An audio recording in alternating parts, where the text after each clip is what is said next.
mentioned before, I'm Daryl Hudson, chairperson of the University Student Conduct Board. And so we'd like to find out who else, everyone else is in the room. So we'll start with our board members and we'll go from there. So I will just call people out as I see them in the proverbial Zoom room. So maybe we can start first with Rebecca. I had to make sure there was no other Rebeccas. My name is Rebecca Jordan. I am one of the graduate student, I don't actually remember the role of the title, it's been a little bit, but I am essentially a graduate student volunteer on these proceedings. Thank you. All right, I think Nicholas is next. Hello, everyone. My name is Nicholas Armstrong. I am a third-year law student here at Washington University, and I'm happy to serve on the panel. Thank you. Next, I think I have Dane Dixon. My name is Dane Dixon. I am also a third-year law student. Thank you. Next, I've got Trish Cole. Hi, I'm Trish Cole. I'm on faculty at the Brown School and am serving as a member of the Student Advisory Board. Great, thank you. Next, we'll go to Bree Hardy. Hello, my name is Bree Hardy. I am a member of the Office of Student Conduct and Community Standards. Great, thank you. All right, and next I'll go to Elizabeth.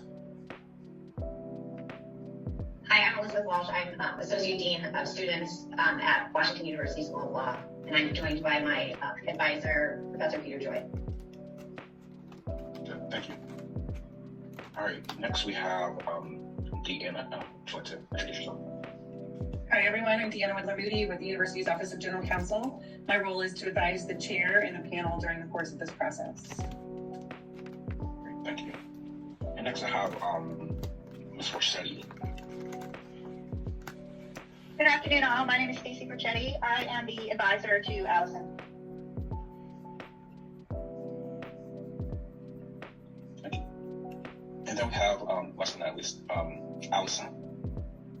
Hi, my name is Allison Brown. I'm a 2L at Washington University in St. Louis School of Law. All right, and then, of course, not the last person was Hi, I'm Nicole Gore. Hi. Good afternoon, everyone. I'm Nicole Gore. I am the director of the Office of Student Conduct and Community Standards. Got it. Thank you. All right, I think that is everyone in the Zoom room. So we're here to discuss a set of charges. Ms. Brown is alleged to have violated offense numbers 2 and 3 of the Student Conduct Code, which state as follows: University Student Conduct Code 2, interfering with the rights of other members of the university community or visitors to the university to engage in educational, recreational, residential, administrative, professional, business, and activity. 4, entails stalking, hazing, engaging in domestic, dating, or interpersonal violence, or any other conduct that which harasses, threatens, or endangers the safety or health of any member of the university community or visitor to the university. The School of Law's allegations are contained in the notice of complaint, a copy of which has been provided to the panel. Specifically, Ms. Brown is alleged to have engaged in a pattern of disruptive and harassing behavior inside and outside of the classroom in violation of the code. The detailed allegations are set forth in the notice of complaint. The School of Law alleges that as a result of the respondent's behavior, students have been unable to fully participate in the law school classroom and in extracurricular activities. And law school community members have been impeded in their ability to engage in educational, administrative, professional, and other functions. So for the standard for the decision here today, under this code, Ms. Brown is presumed innocent of the alleged violations. The board must find in favor of Ms. Brown unless it is persuaded on the basis of the evidence presented at the hearing that it is more than likely that Ms. Brown committed the charged offenses. The board decision is by majority vote. The hearing procedure will go as follows. There's 2 phases to the proceedings. The first, directed to determine whether a violation of the Student Conduct Code has occurred. If a violation is found, the second phase will be directing to determine the appropriate sanctions. So the hearing will be conducted as follows. Each side will be allowed to present an opening statement. First, a complaint from Dean Walsh, and then the respondent, Ms. Brown. These statements should be brief, explain the party's basic position. And I would ask that each side limit their opening statement to no more than 10 minutes. Dean Walsh, as the complainant presents her case first, Dean Walsh can then testify, call witnesses, and introduce documents. When Dean Walsh finishes questioning a witness, Ms. Brown may ask questions of the same witness. Board members may also do so. If Ms. Brown or board members ask questions, Dean Walsh may ask any new follow-up questions. When the complainant, Dean Walsh, finishes her case, Ms. Brown will then present her case in the same manner. All that being said, there may be certain witnesses with limited availability, and if this is the case, some witnesses may need to be presented out of order. Following the evidence, the parties will be able to give brief closing statements. Summaries of their evidence and arguments, again, limited to 10 minutes. Followed by the respondent, Ms. Brown. You broke up there you just broke up there a little bit. Okay, how about now? Okay. I think I was at the following the evidence, is that right? Yeah. You were saying that the complainant goes first and then followed by the respondent. Yep, that's right. So following the closing statements, all individuals other than board members will then be excused and the board will deliberate regarding whether it's more than likely than that violation has occurred.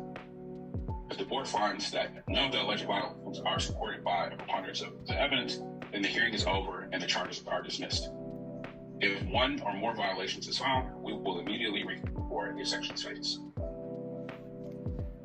So during the sanctions phase, if necessary, additional evidence and arguments concerning the appropriate sanction may be presented by both parties using the same order of presentation as previously described.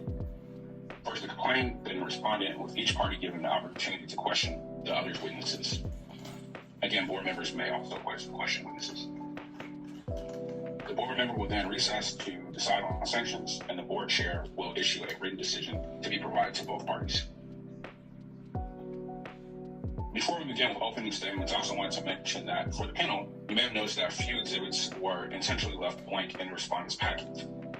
I apologize for that. The Office of Student Conduct has some numbering issues there. So for efficiency purposes, given the number of exhibits, I've instructed Dean Gore to leave the exhibit numbers blank instead of trying to renumber all the exhibits. The panel should not draw any conclusions or inferences one way or the other based on the fact that there are blank exhibit pages. So now we can proceed with the opening statements. We will hear from the complainant, Dean Walsh, first. Good afternoon, members of the panel. My name is Elizabeth Walsh, and I am here on behalf of the law school, where I am employed as the Associate Dean for Student Life and Academic Services. I truly do not want to be here today. As Dean of Students, you hope to help students navigate law school by providing guidance, advice, and support. You never imagined having to file a complaint against a student under the Student Conduct Code. Unfortunately, with Allison Brown, we felt we had no other options. As you know, Allison Brown has been charged with 2 offenses under the Student Conduct Code. The first offense is interfering with the rights of the university community or visitors to the university to engage in educational, recreational, residential, administrative, professional, business, and ceremonial activities or other functions. The second is offense number 4, stalking, hazing, engaging in domestic, dating, or interpersonal violence, or any other conduct which harasses, threatens, or endangers the safety or health of any member of the university community or visitor to the university. As you listen to the witnesses and review the exhibits and evidence, focus on how Allison's actions impacted the law school community. Her behavior inside and outside the classroom interfered with students' rights to fully engage in their education. Her habit of negatively portraying those who disagreed with her on her social media accounts made students fearful of participating in educational and extracurricular activities. It was also harassing. This behavior persisted even after faculty, staff, and students had multiple conversations with Allison about the negative impact of her actions. Allison may try to argue that her actions were justified or that they were protected as free speech. That is a distraction. The issue before the panel is whether Allison's actions interfered with the rights of members of the law school community and whether her conduct was harassing. I believe that after the evidence is presented, you will answer in the affirmative to both offenses and decide that Allison violated the Student Conduct Code. I'm finished. Thank you. We'll hear opening statements from Ms. Brown.